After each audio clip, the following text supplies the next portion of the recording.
course. Here to share her outlook on what's to come is Sonia Meskin of BNY Mellon Investment Management. Welcome. Nice to have you on our program. Everything hang on rates? Is that just where this conversation begins and ends? If rates continue to go up, stocks are going to have a problem?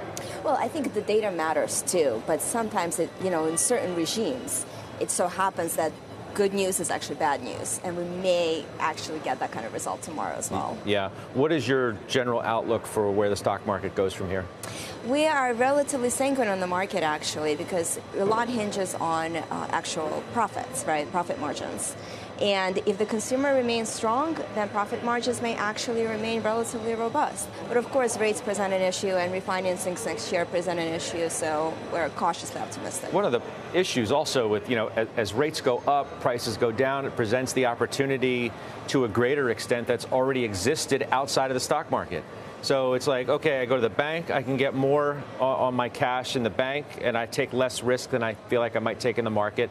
Bonds may present for some a better opportunity there as well. So risk reward is still skewed in some people's minds away from equities. Absolutely. While bonds also could present a good opportunity, especially the strong balance sheets that some of the corporates exhibit, actually means that a higher risk premium also means higher potential returns for certain corporates. You mentioned profits.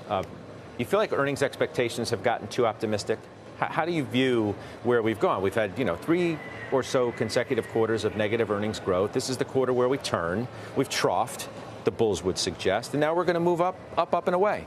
Does that sound logical? Well, we had gotten very pessimistic, I think, at the start of the year, for sure. And some of this pessimism hasn't actually materialized, right?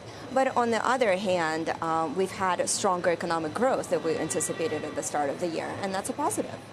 Soft landing, then?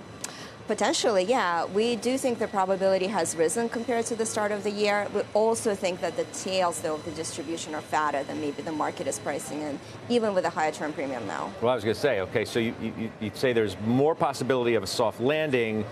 The rise in rates, though, sort of throws that into question, does it not? Yes. There's also a possibility that I think is being priced in a bit more now of a delayed landing, right? A landing that, may materialize towards the end of the year and maybe a little bit harsher than a soft landing. So if profits get squeezed, if, inflation stays relatively strong, the labor market stays strong, and the Fed not only stays higher for longer, but feels they need to, step on the brakes a little harder, well, in that case, we might get a harsher landing. How do you view technology here with so much focus on the NASDAQ and, the so-called Magnificent Seven? Yeah. How do you view it moving forward from here? Yeah, great question. So long duration stocks obviously suffer when the term premium goes up.